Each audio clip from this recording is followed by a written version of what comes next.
দৃষ্টিকোণৰ পৰা সকলো সম্ভাৱ্য যিখিনি তাত অসুবিধা আছে সেইবিলাক দূৰ কৰি কৰ্মচাৰী পৰিষদ আৰু ৰাজ্য চৰকাৰৰ উমৈহতীয়া এক সিদ্ধান্তৰ বাবে সদায় আমি তেনেকৈ কামবিলাক সফল হৈ আছো। যি অষ্টম আয়োগৰ যিখিনি কথা কৈছে সেইখিনি নিশ্চয়ভাৱে আমি ইতিবাচকভাৱে আশাবাদী।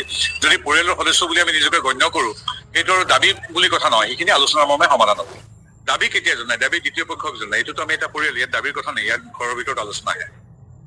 কৰ্মচাৰী পৰিষদৰ আগৰ দিনত দাবী আছিল যেতিয়া কৰ্মচাৰী পৰিষদৰ চৰকাৰৰ পৰা বেলেগকে ভবা হৈছিল, কিন্তু মুখ্যমন্ত্ৰী হিমন্ত বিশ্ব শৰ্মাদেৱে গোটেই কৰ্মচাৰীসকলক বা তেওঁলোকৰ পৰিয়ালটোক নিজৰ এটা পৰিয়াল বুলি কয়, তাকেই চৰকাৰ বুলি কয়। চৰকাৰ মানে মুখ্যমন্ত্ৰী বা MLA বিধায়কসকল নহয়। মুখ্যমন্ত্ৰী মানে মই পুনৰবাৰ কৈছো, অস্থায়ী কৰ্মচাৰীজনৰ পৰা মুখ্যমন্ত্ৰীলৈকে গোটেই বৃহৎ পৰিয়ালটোহে চৰকাৰ। গতিকে চৰকাৰৰ কোনোবা সদস্যই দাবী বা তেনেকুৱা কথা নহয়, ঘৰৰ ভিতৰত আলোচনা কৰি সকলো গোটেই পৰিয়ালটো যাতে সুস্থ সবল সুন্দৰভাৱে আগুৱাই যাব পাৰে, আমি নিজে নিজৰ ভিতৰত আলোচনা কৰিম। তেওঁলোকে কৈছে যে অৱসৰীৰ যিটো কাল, সেই অৱসৰী কালত NPS ব্যৱস্থা থাকিলে তেওঁলোকৰ এই কথাখিনিতো আমি এতিয়া ইয়াত আমাৰ এই কৰ্মচাৰী পৰিষদৰ আমাৰ বিষয় বিভাগ সভাত আমি কথাখিনি পতা হ'ল। এতিয়া সেই কথাখিনি আমি চৰকাৰ আৰু বহল পৰ্যায়ত আমি চৰকাৰৰ সৈতে পাতিম। গতিকে সেইটো এতিয়া এটা খোজ আৰম্ভ হৈছে, দ্বিতীয় খোজটো আৰু সবলভাৱে দিম।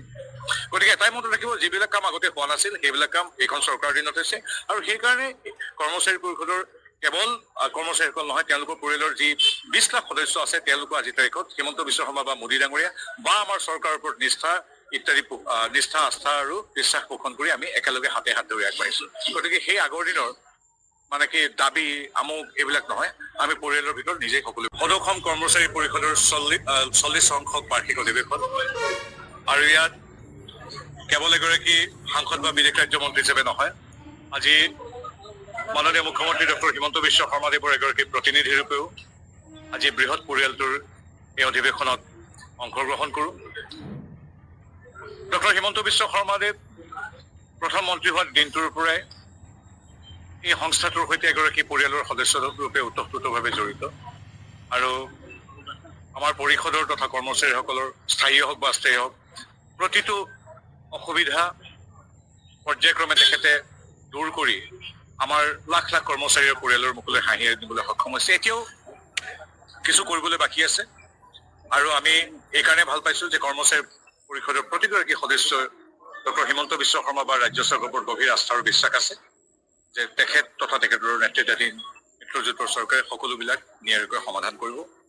আৰু বহুত ভাল খবৰ আছে, আমি এইবিলাক পাতিলো। আমাৰ কাৰিকৰী ক্ষেত্ৰত আমাৰ বীমা ফ্ৰী ইঞ্চুৰেঞ্চৰ পৰা মাতৃ পিতৃ বন্দনালৈকে, আমাৰ অস্থায়ী কৰ্মচাৰীসকলৰ হাউচ ৰেণ্টৰ যিটো মৰগীয়া বানচ, সেই বানচটোৰ পৰা অন্যান্য বহু কথা যিখিনি কৰ্মচাৰী জড়িত কথা আছে, সেই কথাখিনি আমি ইতিমধ্যে মুখ্যমন্ত্ৰী মহোদয়ে সকলোবিলাক নিয়াৰিকৈ সমাপন কৰি দিছে। আৰু যিখিনি আৰু দুই এটা বাকী আছে, সেইখিনি আমি যিহেতু নিয়মিতভাৱে কৰ্মচাৰীসকল আমি আমাৰ চৰকাৰৰ লগত বহি থাকি, গতিকে এইখিনি সহ্যপূৰ্ণ কম দিনৰ ভিতৰতে সমাপন হ'ব। আৰু মই মোদী ডাঙৰীয়াৰ হৈ মুখ্যমন্ত্ৰী ডক্টৰ হিমন্ত বিশ্ব শৰ্মা দেৱৰ হৈ অধিৱেশনত সমবেত 1.5 সহস্ৰাধিক প্ৰতিনিধিৰ লগতে শদিয়াৰ পৰা ধুবুৰীলৈকে দুইটা উপত্যকাত যিমানখিনি আমাৰ কৰ্মচাৰী আছে, কৰ্মচাৰী পৰিয়াল আছে, তেওঁলোকক ধন্যবাদ জনালো তেখেতসকলৰ অপৰিসীম ত্যাগ পৰিশ্ৰম আৰু চৰকাৰৰ প্ৰতি সহযোগিতাৰ বাবে। আৰু আমি বিশ্বাস কৰো যে কৰ্মচাৰী পৰিষদ বা কৰ্মচাৰীসকল দ্বিতীয় বা তৃতীয় পক্ষ নহয়, প্ৰথম পক্ষ, অৰ্থাৎ আমি চৰকাৰ মানে আমাৰ সেই চতুৰ্থ বৰ্গৰ নতুনকৈ যোগদান কৰা কৰ্মচাৰীজনৰ পৰা আমাৰ ডক্টৰ হিমন্ত বিশ্ব শৰ্মা দেৱলৈকে গোটেই 5-6 লাখ মানুহৰ পৰিয়ালটোৱে হ'ল চৰকাৰ। এই চৰকাৰৰ প্ৰতিটো ভাল কাম অসমীয়া ভাষাত ধ্ৰুপদী ভাষাৰ ৰূপে স্বীকৃতি দিয়াৰ পৰা আলি পদূলিৰ উন্নয়নলৈকে, আমাৰ স্কুল কেইখনৰ পৰা আমাৰ চাহ বাগিচাৰ যে 3,33,000 পৰিয়ালক আমি যে মাটি তেওঁলোকৰ ভূমি 200 বছৰৰ পিছত তেওঁলোকৰ স্বত্ব দিয়াৰ প্ৰক্ৰিয়া আৰম্ভ কৰিছো, এই সকলো ভাল কামবিলাকৰ সম অংশীদাৰ হ'ল আমাৰ কৰ্মচাৰীসকল। মুখ্যমন্ত্ৰী হিমন্ত বিশ্ব শৰ্মাদেৱে সেই মন্ত্ৰই আগুৱাইছে। এইটো এটা পৰিয়াল, এই পৰিয়ালটোৰ আমিও সদস্য। গতিকে আমি ভাবোঁ পৰিয়ালটো শক্তিশালী হ'লে আমাৰ সেৱা আৰু অধিক ত্বৰান্বিত হ'ব, শক্তিশালী হ'ব। গতিকে সেইকাৰণে আজি আমি যদিও এই মুহূৰ্তত ভাৰতীয় জনতা পাৰ্টীৰ আমাৰ ৰাজ্যিক গুৰুত্বপূৰ্ণ কাৰ্যনিৰ্বাহখন য'ত নিৰ্বাচন কেন্দ্ৰিক বহুতো আলোচনা হৈছে, এইখনৰ মাজৰ পৰা মোক আমাৰ দলে অনুমতি প্ৰদান কৰিছে যে এই মুহূৰ্তত পৰিয়ালটোৰ এই শুভক্ষণত এগৰাকী প্ৰতিনিধি হিচাপে প্ৰতিনিধি হিচাপে হিমন্ত বিশ্ব প্ৰতিনিধি হিচাপে আমি উপস্থিত হ'ব উচিত পালে কাৰণে মানে এই বিষয়ে আলোচনা চলি আছে। এইটো এনেকুৱা ধৰণৰ বাইটত কৈ দিয়াৰ কথা নহয়, তাত কাৰিকৰী কথা আছে, কোনে কোনটো ল'ব কি নল'ব। গতিকে এই কথাখিনি আচলতে আমাৰ পৰিষদ আৰু ৰাজ্য চৰকাৰে খুব কম দিনৰ ভিতৰতে এইখিনি কথা যাক কোনে কোনটো নীতিত মানি চলিব, কোনখিনিত আসুৱাক আছে, কোনটো সৰ্বভাৰতীয় পৰ্যায়ত বাকী ৰাজ্যতো সমাদৃত হৈছে, গোটেই কথাখিনি আলোচনা চলি আছে, চলি থাকিব। এইটো এটা প্ৰক্ৰিয়া। অসম দমা আয়োগৰ প্ৰতিবেদন 1 জানুৱাৰীৰ পৰা কাৰ্যকৰী কৰিবৰ কাৰণে কৰ্মচাৰী পৰিষদে দাবী জনাই আহিছে। তেওঁলোকে কালিও